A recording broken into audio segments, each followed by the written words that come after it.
Paz do Senhor, queridos. Para nós é motivo de alegria estarmos uma vez mais podendo contribuir, sendo útil à obra do Senhor, tendo a oportunidade de discorrermos sobre um assunto em que está tão presente como real em nossas vidas, tratando do exemplar bíblico, que é o personagem, José. Temos hoje, como foi mencionado, a lição de número 12. Para aqueles que assim quiserem compartilhar, nós estaremos utilizando a Bíblia e falaremos hoje sobre o contexto, em especial, do capítulo de número 39 de Gênesis, tá? Sendo o tema o custo pessoal de viver o plano de Deus. Na verdade, nós temos como consciência a questão do custo de viver para Deus. Sendo a diferença entre o viver para Deus e o viver para o mundo, José, ele não traz o equilíbrio, ele traz a diferenciação de um servo fiel e daqueles que simplesmente dizem conhecer a Deus. Nesse contexto, nós vamos entender, e eu quero aproveitar, que no capítulo de número 39, nós estamos aqui vendo a transição de José, tá? José, no capítulo, até o capítulo de número 38, na sua 38, José ainda está em meio ao caminho. No capítulo de número 39, José agora começa a sua narrativa histórica da sua transição da chegada ao Egito. E o que isso significa, pastor? Significa dizer que quando o capítulo de número 37, o versículo de número 36, vai falar que José saiu da cova pelos seus irmãos, foi vendido ali para ir levado para o Egito. José ainda era escravo.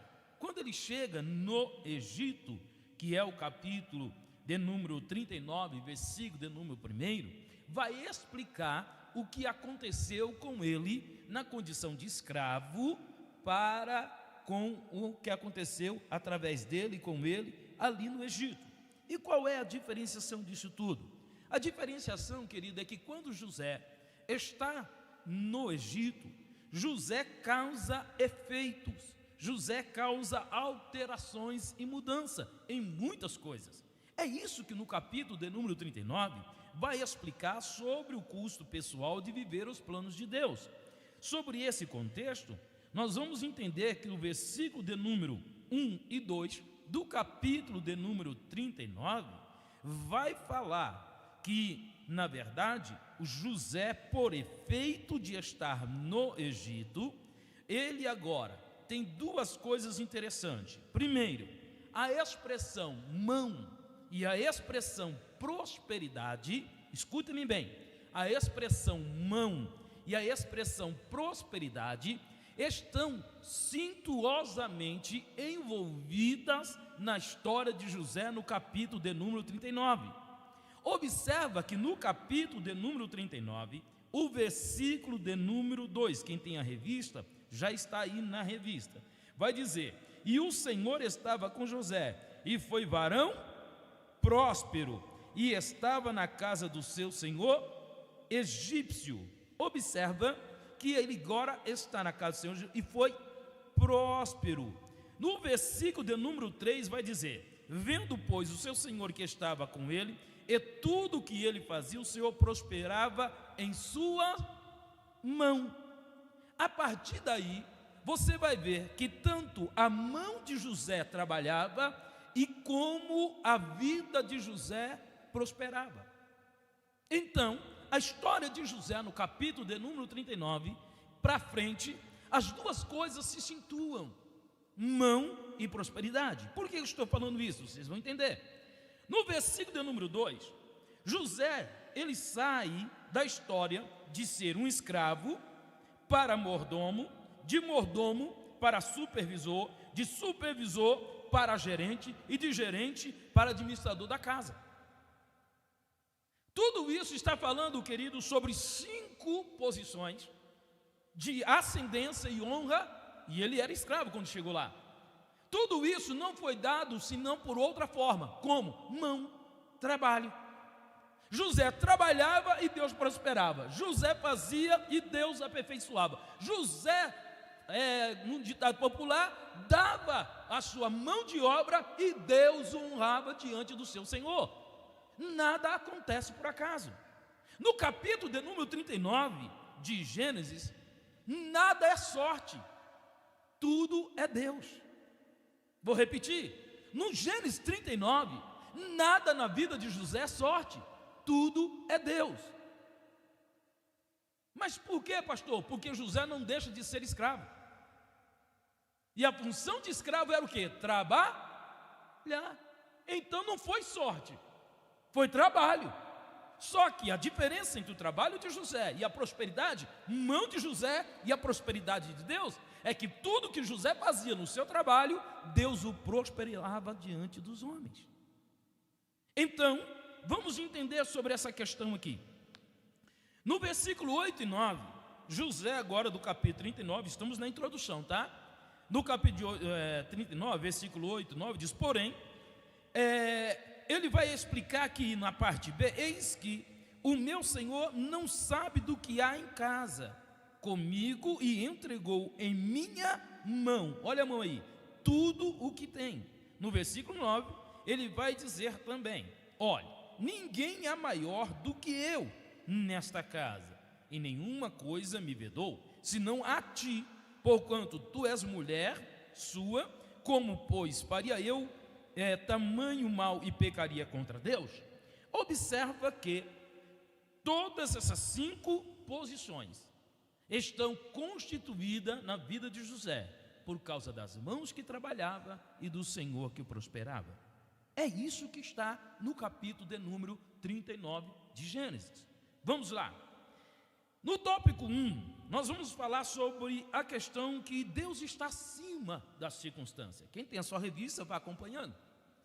É uma realidade, não apenas plausível, mas concreta de fé, dizer que Deus, que as circunstâncias, não impedem o plano de Deus. Isso é inaceitável dentro do meu contexto de percepção bíblica. Mas o que eu entendo no capítulo de número 39 é que Deus está acima das circunstâncias. Por isso, eu quero estar no tópico 1, baseado neste contexto. Olha a condição de contexto. Comprado por Potifar. E quem era Potifar? Potifar traz por nome, escute, por nome, certo? Aquele que é dado por Ra. Ou seja, o deus Ra era um deus da mitologia egípcia, em que era comparado como um semideus. Sendo assim, o nome Potifar trazia um peso de ser muito poderoso, tanto na condição espiritual, para o misticismo egípcio, quanto também na sua posição militar, que ele se destacou por uma história de guerra, e também na sua posição atual. Por quê? Porque ele era agora o chefe da guarda principal. Ele não era principal da guarda, ele era o chefe da guarda principal. É como se Potifar fosse a escolta presidencial do presidente atual. Ou seja, era elite da guarda.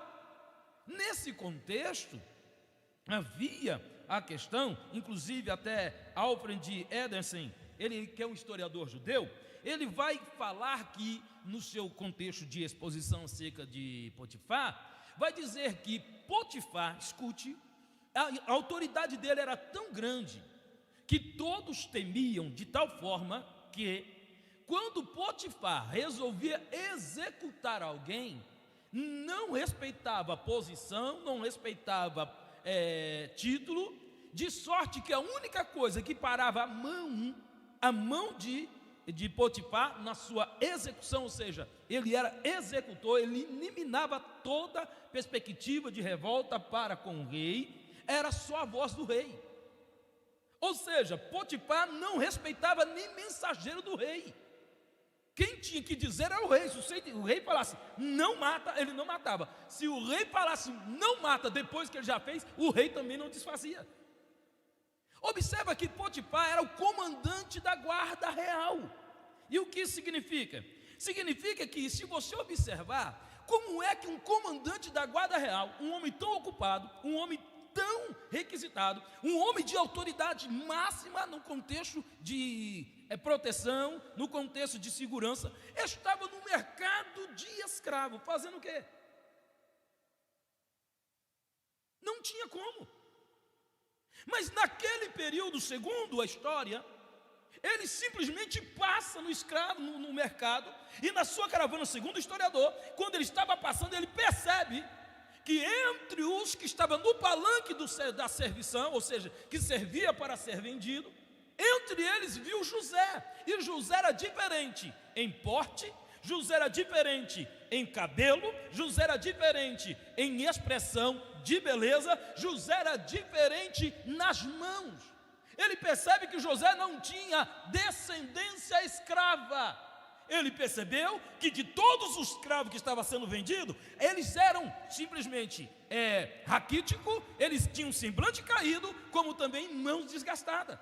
Quando ele percebe isto, no seu olhar crítico, ele então consegue ver e compra José, por ser José diferente. Então você começa a entender o que é que está acontecendo aqui. Vamos lá. Dentro dessa realidade, nós vamos ver que José agora, na casa de Potifar, estamos aqui na questão do tópico 1, tá? Do tópico 1. E vamos ver que José na casa de Potifar, agora ele começa a ser observado. E o que isso significa? Significa dizer que, estou no tópico 1.1, tá? Que quando José está na casa de Potifar, José começa a ser compreendido pelos seus princípios. Quais são os princípios? Primeiro, os deuses do Egito não influenciavam José. José não reverenciava os deuses do Egito. Esse era um princípio. Segundo, José traz uma fé que o diferenciava de toda a forma de adoração. A forma como José acreditava no Deus de Abraão, de Isaac e Jacó era uma forma diferente como se expressava no Egito. Terceiro, José, ele conhecia os sonhos da sua relação pessoal com Deus. Não foi ninguém que deu um sonho a ele, foi Deus. E José entendia isto. Significava dizer que a fé de José não era uma fé abstrata, era uma fé real e uma fé praticada, baseado na única coisa que o sustentava. O quê? Uma aliança de um sonho. Só isso. Segundo, o senso de justiça de José também fez diferenciação entre os escravos que Potifar tinha. E esse senso de justiça era um princípio desde o Gênesis 37, quando Jacó perguntava para José acerca dos seus irmãos, e José trazia o relatório do que eles faziam, tanto de coisas boas como de coisas ruins. E o que é que diferenciava isso? O senso de justiça. O que José via que era justo, José contava. O que José via que era injusto, José também contava. Por isso o texto vai dizer que José trazia má fama dos seus irmãos. Por quê? Porque o que ele fazia de ruim, José contava. O que fazia de bom, José também contava. Mas o texto vai aplicar às coisas mais ruins, para fazer a diferença.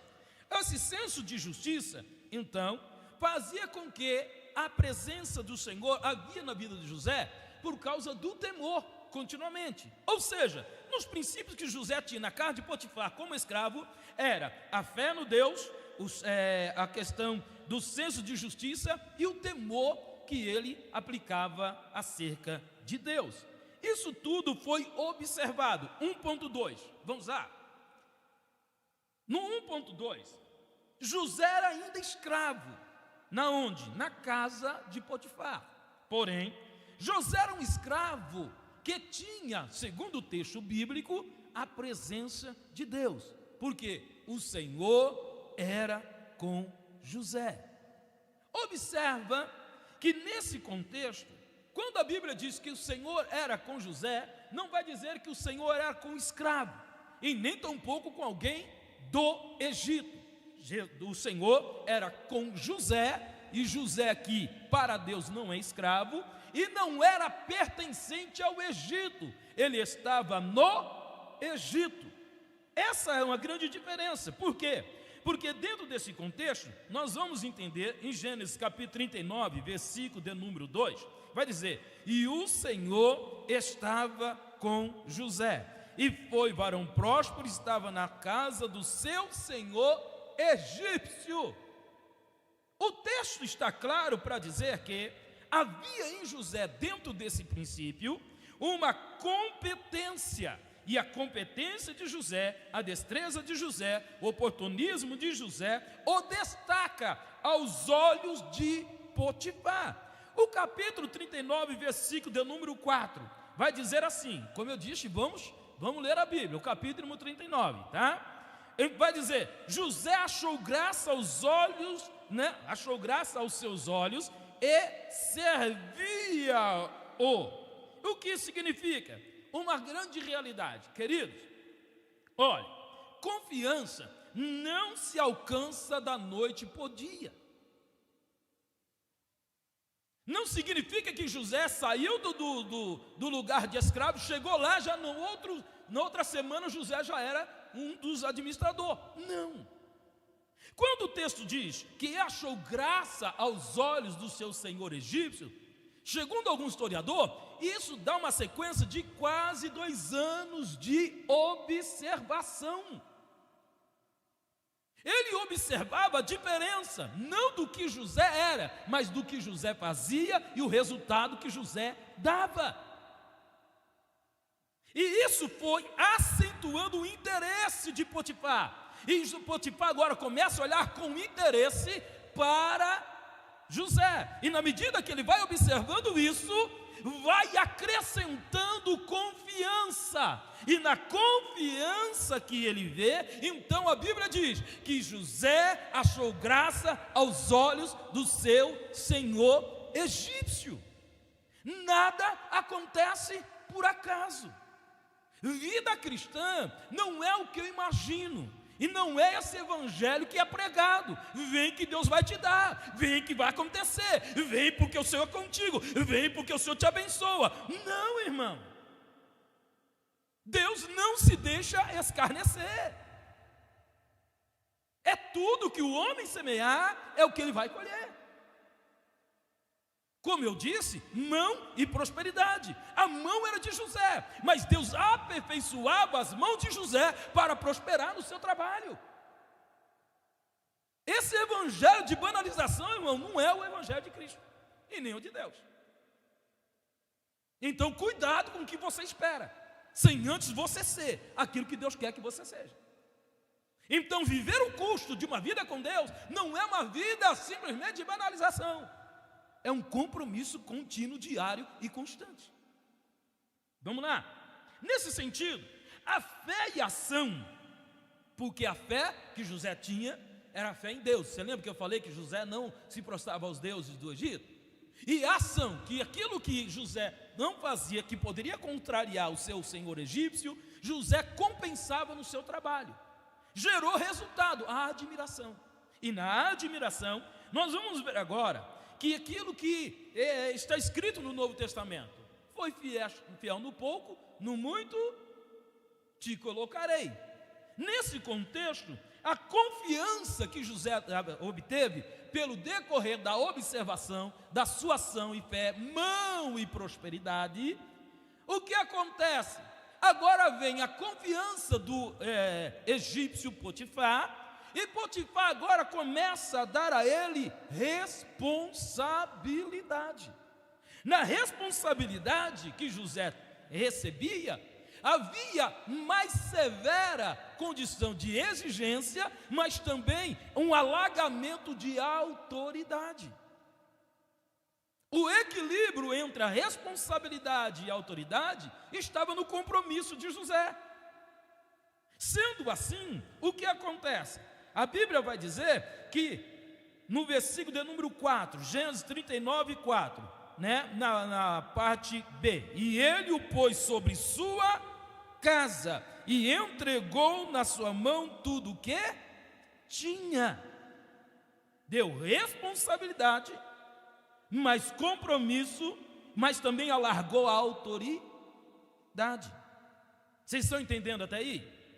Então vamos lá, que o tempo vai embora aqui comigo. Bom, em segredo, Deus o favorece aos olhos de Potifar. E aí nós vamos para 1.3. Vamos entender sobre isso. 1.3. Vai falar que o que havia de diferente entre os escravos que estavam na casa de Potifar e José era uma questão pessoal. Qual era a questão pessoal? A questão pessoal de José é que ele trazia uma aliança com Deus. E Deus tinha uma aliança com ele. Diferente dos seus pais, que Abraão, Isaque e Jacó, a Bíblia diz que nenhum deles foram escravos. José não. José agora é escravo. E mesmo escravo, olha a diferença. O que Deus falou para Abraão, Isaque e Jacó, na sua liberdade, José escravo ainda tinha a promessa. E o que significa? Significa que servir ou padecer circunstância não quebra a promessa que Deus tem. Deus está comigo na minha liberdade. Deus está comigo na minha dificuldade. Deus está comigo na minha luxúria. Deus está comigo na minha escassez. Paulo vai dizer isso em Filipenses capítulo 4, e o versículo de número 12, ele vai dizer: ei, sei ter em abundância, como também padecer necessidade, sei ter fartura, como também ter precisão. Aí no versículo número 13, que todo mundo fala e dá glória, mas esquece do versículo 12, da experiência. Aí Paulo vai dizer: posso todas as coisas. Que todas as coisas? Ter bonância, mas também ter necessidade. Ei, ter fartura, mas também padecer fome. É isso que eu posso, porque mesmo na posição de bonança ou de necessidade, é Deus quem me fortalece. Então o custo de viver para Deus, não é viver para Deus só quando tudo está bem. No custo de viver para Deus, não é só quando tudo está certo. O custo de viver para Deus não é quando os meus sonhos se realizam. O custo de viver para Deus é saber que Deus é Deus quando os meus sonhos falham, quando os meus projetos não dão certo, quando o meu fracasso acontece, porque tudo isso são meu. A última palavra é dele, e ele diz: o final da tua história, o teu fracasso eu moverei para sucesso. Aquilo que não deu certo para você, eu parei acontecer. Aquilo que te amaldiçoarem, eu tornarei no final bênção, e aquilo que você não pode, eu farei a possuir e acontecer, porque eu sou Deus do final, começo e o meio da tua história. Olha a diferença do custo de servir a Deus. Mas nesse contexto, nós vamos entender aqui que José agora, ele tem esse segredo. E o segredo dele é que, através dele, de uma aliança pessoal com Deus, na casa de Potifar, escravo no Egito, Deus está agora fortalecendo e preparando para cumprir essa aliança. Que aliança? E no versículo de número 3 do capítulo 12 de Gênesis, a parte A vai começar dizendo assim, ó: e abençoarei os que te... Repita comigo, vamos lá, 1, 2, 3. Abençoarei os que te... E eu lhe pergunto, José chegou na casa de Potifar como o quê? Um ex? E se tornou o quê? Na casa de Potifar, um administrar? Foi ou não foi abençoado? E aí o que é que Deus fez? Cumpre na vida de José o que ele disse para Abraão: os que te abençoarem, eu abençoarei. Vamos lá, porque é o tempo, Jesus.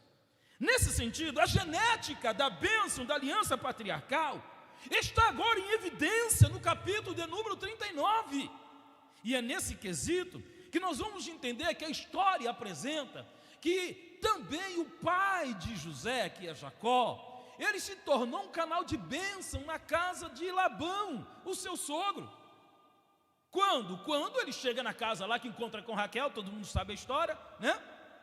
Encontra no poço e chega lá e pergunta: vem cá, cadê o meu cunhado? Não, não tem cunhado, não tem não, só cunhada, só. Então tá bom, então eu vou cuidar do negócio. Labão precisava de um homem para ser pastor de ovelha. Quem era pastor é Raquel. E tem muitos que falam: a Bíblia diz que Raquel era pastora de ovelha, não pastora de rebanho do Senhor, não. Tá? Como é, Jesus, deixa eu mudar esse negócio. Vamos lá. Então, o que acontece? Tem muitos contextos para pretexto. O que acontece? Labão precisava de um homem para guiar o rebanho dele. Aí Jacó se torna então pastor de ovelha de Labão.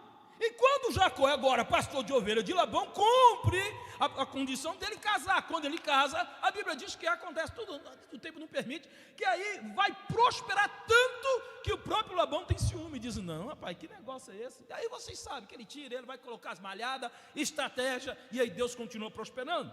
E o que significa? Significa que José agora está na linhagem. E nessa linhagem a aliança de Deus faz prosperar, não como senhor, mas como escravo. E nessa questão, ele não prospera José. Olha para mim, Deus honra José na casa de Potifar, mas Deus não prospera José na casa de Potifar. Tem muita gente enganada com isso. Quem prosperava era Potifar, quem prosperava era a casa de Potifar, quem prosperava era o campo de Potifar, quem prosperava era o nome de Potifar. José continuava José.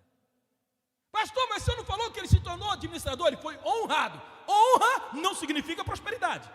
Tem duas coisas diferentes. No capítulo 39, José foi honrado na casa de Potifar, não foi próspero na questão financeira e riqueza na casa de Potifar. Vamos lá. Nesse sentido, observe que coisa interessante. Na medida que Potifar o honra, Deus abençoa Potifar. E abençoarei os que te abençoarem. Nesse sentido, não foi José quem pediu promoção. Foi Potifar que diz: ei, você será um escravo, e eu vou colocar mais responsabilidade em você. Você será um amigo, mas continuar um escravo. Você será o chefe da casa, um mordomo, mas vai continuar um escravo. Você será administrador da minha casa e do meu campo, mas vai continuar meu escravo. Aí tem gente que diz: não, irmão, vem para Jesus, que Jesus vai mudar, receba a chave, receba carro. Versículo de número 30. A Bíblia diz que o Senhor era com ele. Mas é interessante porque o Senhor era com ele, mas quem viu foi Potifar. E aqui é algo interessante, porque estou no 1.3, tá? Prosperidade. Foi Potifar quem viu que tudo que José fazia prosperava, dava certo, acrescentava. Aí o que é que ele fez?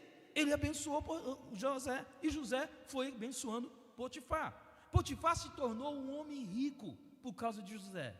Potifar se tornou não apenas o chefe da guarda, mas se transformou em um homem financeiramente reconhecido por causa de José. Nesse sentido, vamos ao tópico 2. Vamos lá. No tópico 2, nós vamos ver que as circunstâncias tornam no capítulo de número 39 um catalisador de solução. Os problemas que José enfrenta no capítulo de número 39 são fragmentos que vai formando um quebra-cabeça para chegar aonde Deus queria que José chegasse.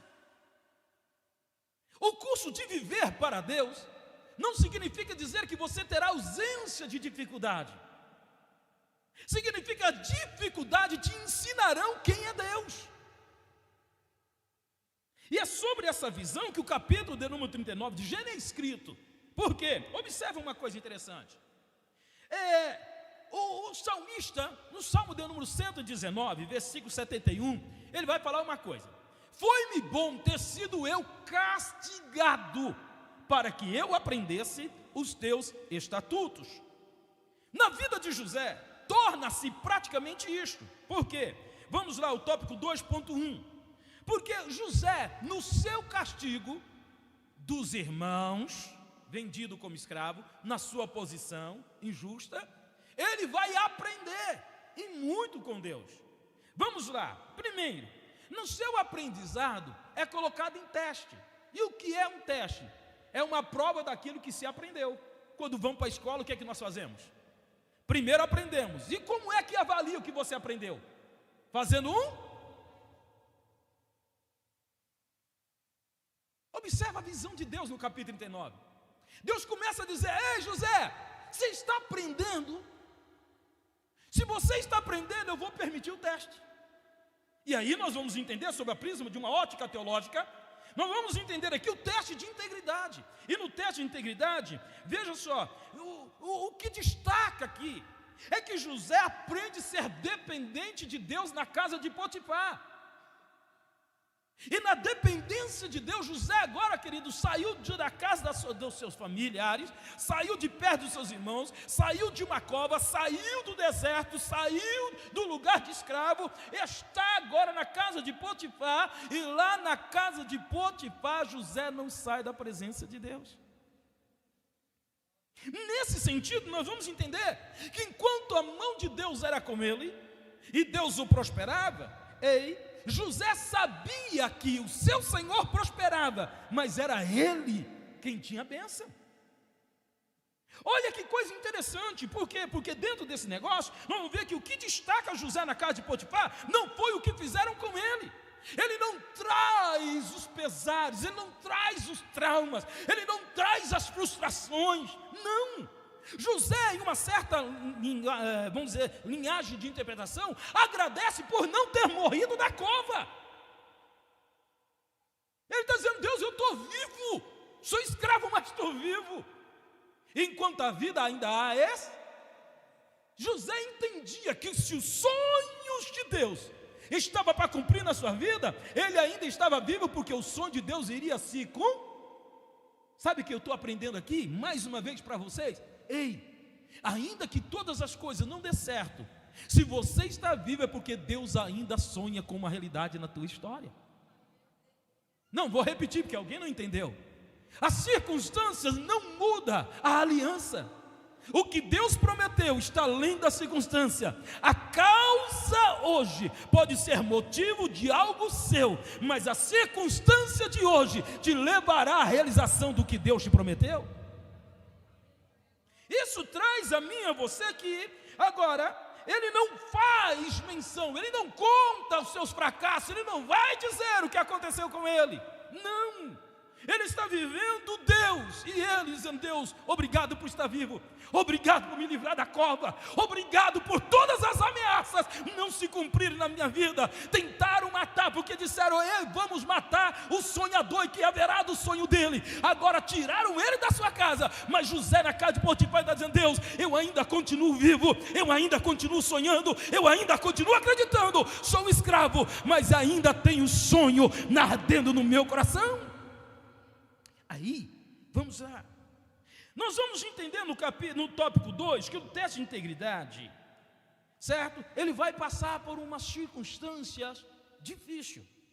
E é interessante que ele é tentado não naquilo que ele poderia fracassar. Ele é tentado naquilo que ele teria que resistir com ele mesmo. Quando Deus nos coloca numa prova, não é para mostrar para a gente que os inimigos são mais fortes, que a circunstância é muito difícil, que nós estamos... não. Deus, a única coisa que quer mostrar para nós o quanto nós somos fortes. Aprenda uma realidade, eu sempre gosto de dizer isto, e para alguns irmãos já disse aqui, escute isto. Deus nunca vai te dar um peso nas costas sem antes fortalecer tuas pernas. Deus primeiro vai te dar força nas pernas, para você resistir o peso que Ele vai colocar nas tuas costas. Então não pensa que prova vai te destruir, porque antes da prova Deus já te deu os elementos para você resistir ela. No Egito eles tinham abóbora, eles tinham melões. Lá no deserto não tinha nada disso, mas tinha maná. Deus deu o maná, tirou a abóbora, tirou melões, tirou as outras coisas. Nesse sentido, nós vamos entender aqui o que? Escute. A mulher de Potifar vive uma realidade. Qual a realidade? Ela tinha um marido que era respeitado, tinha um marido que tinha autoridade, e tinha um marido que era chefe da guarda. Certo? Certo, irmãos? Muito bem. Mas era ausente. José entra como escravo, recebe, escute, a autoridade. José é próspero, José é inteligente, José é bonito fisicamente, belo de rosto, e um homem resolvido, de sucesso. O que Potifar não tinha, José tinha presente. Ela olha e diz: cara, tu é bonito, tu é inteligente, tu é esperto, tu é um camarada que sabe fazer as coisas, tu é, vamos dizer assim, o ovo, a galinha dos ovos de ouro. A luxúria quem pagava era José, a ostentação quem pagava era José, os caprichos quem pagava era José. E diz a Bíblia que José era formoso à vista e fisicamente. E o que isso significa? José tinha uma aparência fisicultural perfeita. José tinha uma beleza perfeita. De sorte que José agora se torna um modelo.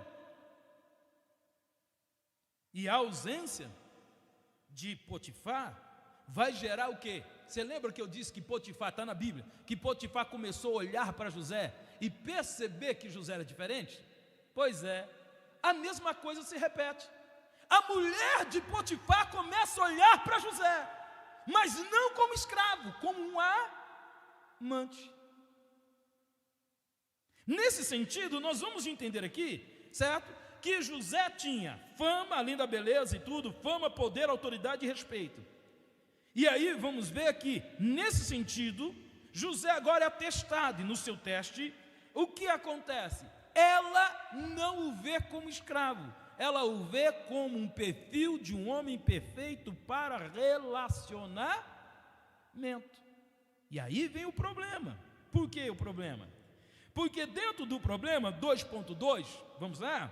2.2, nós vamos entender que José, ele vai viver uma realidade pessoal. Você lembra que eu falei que Deus não te dá uma prova sem antes um peso nas costas, sem antes te dar umas pernas fortes? Pois é, José sabia o que queria, José sabia o que deveria fazer, José sabia o que ele era. Mas a mulher de Potifar também sabia o quanto ela tinha poder. José era o que na casa de Potifar? Vamos lá? José era o que na casa de Potifar? E vem cá, qual é o escravo que pode mandar no seu senhor? Aí tu vai entender. Por que a mulher de Potifar vai chegar para ele e dizer: deita-te comigo? Ela não está fazendo um pedido. Ela não está fazendo para ele um elogio, dizendo: tu é mais bonito que todo mundo. Ela está dizendo: eu sou a mulher do teu Senhor, estou lhe dando uma... Olha o dilema. Nesse quesito, o teste agora de José se torna um teste pessoal, entre o que ele era e entre o que ele deveria ser. O que ele era? Um escravo. E o que ele deveria ser? Duas opções. Primeiro, fiel a Deus, continuando a ser escravo, ou um mordomo amante. Nesse sentido, a opção seria a segunda, a melhor. Porém, nós vamos entender que dentro dessa realidade vem aqui uma coisa interessante, vai chocar alguns aqui. Entenda, José era homem. E como homem, irmão, escute o que eu estou dizendo. José não foge da mulher de Potifar, porque ela era apenas não. Observa que no versículo de número 9 de Gênesis 39 vai dizer: ninguém é maior do que eu nessa casa, e nenhuma coisa me vedou. José, escuta para mim, escuta aqui, olha para mim. José tinha escravos, que ele era mordomo, eu já expliquei isso. Mas não era só homem, era escravas também. Significa dizer que o Potifar diz: olha, quando você quiser se deitar, escolhe a mulher escrava que tiver aqui e deita com ela. Não é pecado. Se você quiser, todas as escravas são tuas. Mas olha para ele e diz: mas a minha mulher não deita com ela. Ela é minha mulher. É isso que ele está dizendo. Então José não fugiu da mulher de Potifar, porque José era santo. Não, irmão, José era homem. José fugiu de Potifar, da mulher de Potifar, por causa de uma aliança. O seu Senhor diz: eu te dou tudo, só não minha mulher. A mulher diz: eu te dou aquilo que o meu marido não te deu. Sou eu sou dono do meu corpo, as minhas regras. José diz: não, o seu corpo, as minhas regras, e nas minhas regras, o meu Senhor disse: tudo é meu, mas você não pertence a mim. E se você não pertence a mim, olha para mim, ele diz: eu não vou quebrar princípios, eu não vou quebrar aliança, eu não vou quebrar confiabilidade, eu não vou quebrar confiança, e por causa disso, se eu quebrar isso, eu vou pecar contra Deus. Ele não disse: eu vou pecar contra Deus, ele disse: eu não quero pecar contra o meu Senhor, contra a minha aliança, contra a confiança que Ele tem em mim, porque se eu quebrar a aliança que eu tenho com o homem, automaticamente eu quebrarei com Deus.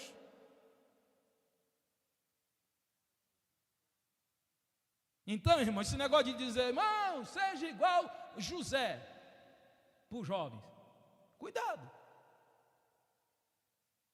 irmão, que nem todos têm o princípio de José.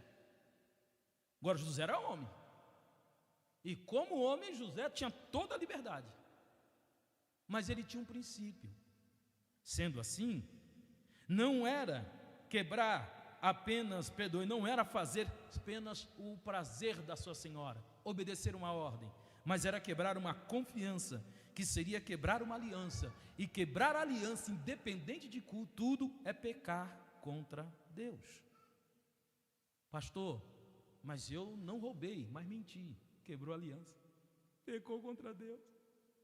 Pastor, eu não matei, só bati. Pois é, você quebrou a aliança.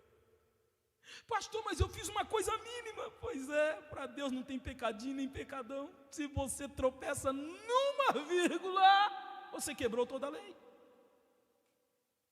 O problema não está no resultado, o problema está na intenção.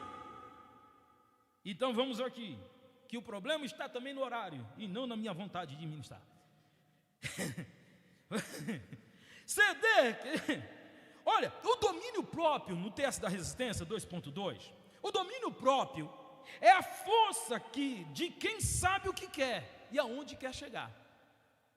O domínio próprio é a força de quem sabe o que quer e aonde quer chegar. Você tanto é capaz de resistir para alcançar o teu alvo, como desistir para você fugir da pressão. Capítulo número 39 mostra isso. Nesse sentido, ceder é para quem desiste de ser fiel, honesto, justo, íntegro e outras coisas mais. José diz: eu não vou ceder. Ela me deu uma ordem, mas eu continuo sendo servo do meu Senhor. Enquanto ela o desejava, ele se dominava. Por isso, ele permaneceu íntegro, mesmo sendo um escravo. Ele não obedeceu à vontade da sua senhora. E o que significa? Ei, toma cuidado com autoridades, aqueles que você conhece que é maior do que você. Paulo, o Novo Testamento vai dizer, em Atos capítulo 4, quando o Sinédrio vai dizer para Pedro e João: vem cá, parem de falar acerca do Nazareno. Ele diz: porventura devo eu obedecer a homem ou a Deus? Qual é a possibilidade da sua serviência para o mundo? Até onde aquilo que convém à vontade, à fidelidade e à santidade de Deus. Se o teu chefe manda você mentir, cuidado para não quebrar aliança. Se o teu chefe manda você enganar, cuidado para não quebrar aliança. Se você quer permanecer no cargo, baseado no caráter do seu chefe, cuidado. Deus não vai quebrar o caráter dele para te abençoar onde você não tem caráter. Então tem muitos crentes que falam: eu quero ser igual José, e glória a Deus, porque a mão de Deus, porque a presença de Deus era com José, mas não quer ter o princípio de José. Este é o custo de viver para Deus. Vamos lá. Nesse sentido, José era aquele que valia a pena. Enquanto isso, a integridade 2.3, estou no 2.3 agora. Enquanto isso, a integridade de José, escute, era o que mais atraía a mulher de Potifar. Primeiro, ela é atraída pela beleza. Segundo, atraída pela capacidade dele. Mas agora, quando ela ouve o não de José, a Bíblia diz que ela agora todos os dias o assediava. Gente, a mulher de Potifar tinha servos, homens. E era ela, segundo a história, quem classificava quem eram os servos. Por isso que quando Potifar traz José, José era formoso fisicamente e belo. E ela aceita, porque é o perfil de escravo. Quem dava a diretriz não era Potifar, Potifar era o gastoso, viu? Mas quem dava o perfil, homem, era ela. A honra da cultura egípcia é diferente da honra da cultura hebreia. Não dá tempo de explicar isso aqui. E o que significa? Significa que havia outros homens formosos, outro homem bonito, não quanto José, mas havia. Só que ela ouviu o único não de José. E como José disse não, José se tornou interessante para ela. E aí a Bíblia vai dizer que ela sempre buscava assediar José, todos os dias. Nesse sentido, nós vamos ver aqui que em todos os dias, o teste de resistência quanto o teste de fidelidade estava na vida de José. Dizer não uma vez é fácil, agora todas as vezes é complicado. Ainda mais que, vou dizer, José era o quê? Era escravo e não tinha domínio sobre ela. Se ele não tinha domínio sobre ela, quem era que dominava? Ela. Na ausência de Potifar, a chefe da casa era ela. Tudo que ela mandasse. Aí José diz não. Vamos lá. 2.3 vai dizer o teste de força. Sobre o teste de força, existe uma coisa interessante. Tiago capítulo 1, versículo 13 e 14, vai dizer: entretanto, se você quiser anotar, Tiago 1, capítulo 1, versículo 13 e 14, diz: entretanto, ninguém ao ser tentado deverá dizer, estou sendo tentado por Deus. Ora, Deus não pode ser tentado pelo mal, e nenhuma pessoa tenta. Não vem de Deus a tentação.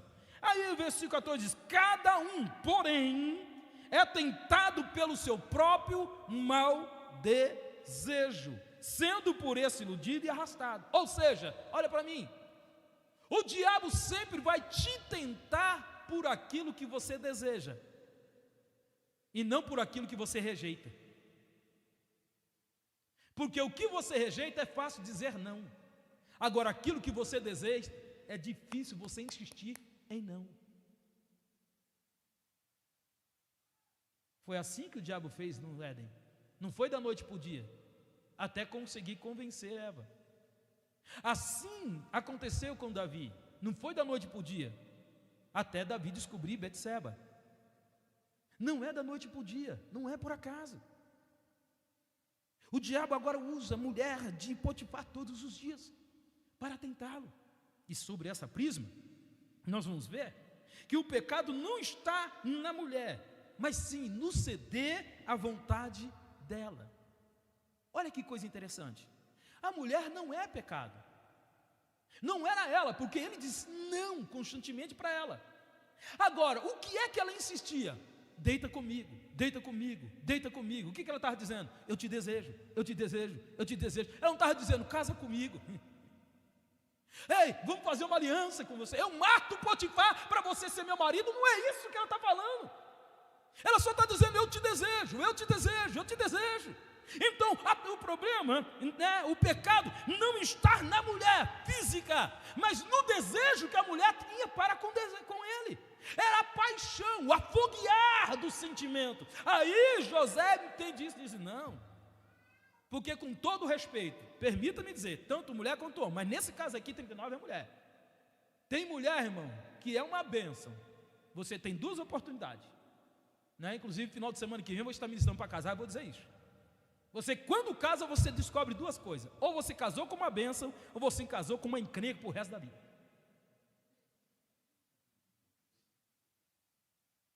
Você também, mulher. Você tem duas oportunidades. Quando você casou, você descobriu depois: ou casou com uma bênção, ou com uma encrenca para o resto da vida. No caso da mulher, José falou: não, isso aqui é encrenca. Isso aqui é encrenca, de jeito nenhum. Nesse sentido, observa que ela então, agora, ultrapassa. Observa que é o desejo, não é compromisso. Ela ultrapassa limite. Quando em Gênesis 39, versículo 11 e 12, vai dizer: sucedeu certo dia que veio à casa para fazer o seu serviço, e nenhum dos que estavam na casa, nenhum dos escravos estavam ali. E ela lhe pegou pela sua veste, observem, ela lhe pegou pela sua veste, dizendo: deita-te comigo. E ele deixou sua veste na mão dela e fugiu e saiu para fora. Ela o surpreende. Você lembra que eu falei que ele era esse? E o que é que aconteceu? Diz que como escravo tinha outros senhores, outros homens. Ela pega os homens da casa, não é as mulheres, observe bem, os homens da casa, e diz: vaza. Todos os outros homens, ela mandou fazer serviço fora. Quando José chega, só tinha um homem, só ele. Aí ela vem e surpreende, agarra. E como no Egito, diferente dos judeus, vou dizer, por ser calor, e você sabe disso, você vê isso no Google, qualquer lugar, as roupas do egípcio não eram roupas como túnica fechada. Eram roupas que praticamente eram desnudas a parte de cima e alguma parte de baixo. Era tipicamente uma saia com alguma coisa fechando aqui, um suspensório, não era igual, não. Aí quando pega, ela pega na única coisa que poderia tirar e deixar ele nu. Por que ela não agarra ele pelo corpo, pelos meios? Não, ela queria vê-lo nu. Então ela pega na roupa para tirar a roupa e dizer: você me resiste enquanto está com roupa. Agora eu tirar tua roupa e ficar despido, quero ver quem é que resiste. Quando ela pega na roupa e puxa para tirar a roupa, ele fica seminu só com a parte de baixo. Sendo assim, ele foge. Quando ele foge, aí as vestes da parte de cima dele, que era dele, fica na mão dela. Nesse sentido, você vê que ela ultrapassa o limite. Só que o que me chama a atenção é que José não vai discutir com ela quando a roupa sai. Quando ela agarra ele, e Peterson, que ela puxa a roupa, que deixa ele despido, o que ele faz? Ele não vai discutir. Por que você arrancou minha roupa? Você está doido, mulher? Sua louca, sua pirada, vairada. Não, não. Ele, quando vê que estava sem roupa, ele disse: ela tirou de cima, de baixo então? Sabe o que nós aprendemos aqui? Não discuta. Com tentação, não discuta. Com problemas, não discuta. Com coisas que você não dá para vencer, não brigue. Não entra numa briga que tu vai perder. Eu sou macho, só porque tu é macho que tu vai cair, cara. Porque quem não é, de mulher. Agora, quem é macho, meu amigo, se Jesus não mandar um exército do céu para agarrar, é difícil. Mas vamos lá. Nesse sentido, o que acontece? Depois de desejar José, aí a Bíblia diz que agora ela rejeita. Quando é que ela rejeita? Quando vê que mesmo sem roupa, ele não consegue ceder ao desejo dela. E aí o que ela faz? Pega a roupa e torna um testemunho contra a moral e integridade de José. E aí significa dizer que vamos para o tópico 3, que o meu tempo está acabando. No tópico 3, nós vamos entender sobre a semeadura e a colheita. E eu quero aqui trazer rapidamente uma coisa interessante. Quando fala de semeadura e colheita no Gênesis capítulo 39, só estou falando Gênesis capítulo 39, tá? Nesse sentido, nós vamos entender que, olha, a Bíblia diz que José tinha 17 anos, isso é Gênesis 37, 2. 37 anos. Segunda história, José recebe a túnica no dia do seu aniversário. Segunda história, tá? No dia do seu aniversário ele recebe um prêmio, um presente. O seu pai dá a túnica, e quando dá a túnica para ele, agora ele se destaca. Significa dizer que pouco tempo, em menos de um mês, segundo a história, José agora é vendido por seu irmão, dos seus irmãos, e vai para o Egito. Em Gênesis capítulo 41, 41 versículo 46, vai dizer que José, ele ascende ao semitrono do Egito, ele tinha 30 anos, 17 anos ele tinha quando ele foi, e no início dos 17 anos, e ele assume a sua liberdade, recebe a liberdade quando ele tem 30 anos.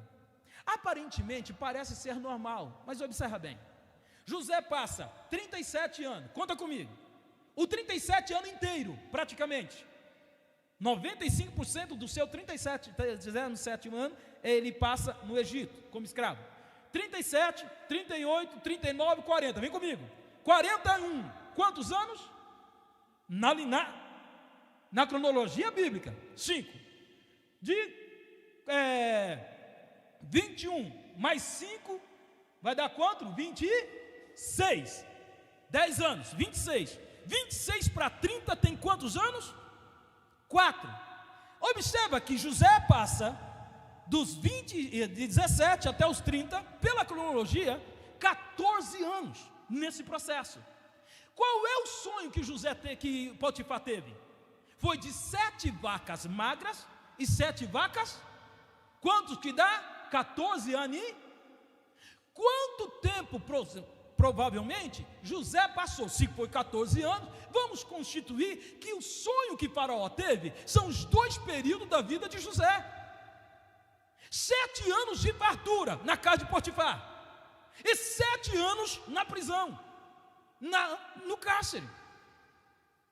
Nesse sentido, isso aqui é teologia bíblica, exegese. Quando José ouve o sonho que Potifar vai dizer dos 14 anos, José vai interpretar a sua própria história. Vai dizer, dos 2 períodos são a minha vida, o período que eu tive na casa de Potifar e o período que eu tive na casa, no cárcere. Nesse período, o que acontece? Acontece 2 coisas, 2 anos, desses 2 anos, marca o final da história, dos 12 para 14 anos, aí ele vai dizer, vai acontecer 14 anos, era o período que ele ficou no Egito. Vai acontecer fartura e escassez, foi o que ele viveu, tanto lá na casa de Potifar, quanto na prisão. E não pensa que quando fala prosperar na casa, lá na prisão, significa que ele tinha melhor comida, que ele vivia melhor, que ele tinha, não, ele tinha isso na casa de Potifar. Em Salmo de número 119, e o versículo de número 71, vai dizer que ele estava na prisão preso com ferros nas mãos e nos pés. Ele só cuidava dos homens, mas ele não tinha regalia lá. E o que significa? Quando Deus dá o sonho a Faraó, e que os Faraó não entende o sonho, quando José chega lá, pastor Francisco, e Faraó vai contar o sonho, o Espírito de Deus fala assim, essa é a tua história. Eu fiz um homem monarca sonhar o que aconteceu com você até hoje. 7 anos de escassez eu fui contigo, 7 anos de prosperidade eu fui contigo, mas a partir de agora eu vou mudar a tua história. Deus faz José interpretar a sua própria história e vai profetizar a sua realidade. Qual a realidade? Coloca um homem para administrar. Na casa de Potifar ele foi o quê? Um administrar. No cárcere ele foi o quê? Um administrar. Aí ele diz, coloca alguém, um homem, para administrar aqui. Aí o faraó vai dizer, acharíamos porventura alguém como este varão, em que há nele o Espírito do Senhor. Você vai ser o administrador do sonho que você profetizou. Se coloque em pé, irmão, que minha hora já foi. Eu dei toda a lição, viu? A diferença é que eu ministrei no tópico 1, no tópico 2, o que você vai entender no tópico 3. Se você leu, a revista está completa. Tá bom? Senhor, te damos graça e te louvamos por mais uma vez nos permitir, ó Deus, degustar da tua palavra. Ela é alimento, ela é escudo, ela também, Senhor, é guia, ela é bússola. Ela é, Senhor, a nossa esperança, ela é, Senhor, o motivo da nossa fé e prática. De sorte, Senhor, que esta manhã, que sejamos como José, compreendedor, Senhor, da fidelidade tua para conosco. E que na sua fidelidade nós suportamos todos os revés da vida. Na tua fidelidade nós sejamos fiéis, não ao homem, mas a ti, para obedecer ao homem na fidelidade da tua palavra. Que enquanto sejamos fiéis a ti e na obediência ao homem, ó Deus, tu possa prosperar a vida de cada irmão, tu possa honrar a cada um. Que o custo de fidelidade tenha a trazer, Senhor, uma unção, Senhor, e um peso de prosperidade para a tua igreja e para a vida dos teus filhos. Cumpre a tua promessa na vida de cada um e nos ajuda, Senhor, a sermos honrados, abençoados, prósperos e também testemunho das tuas promessas em nossa vida. E todos que recebem essa oração digam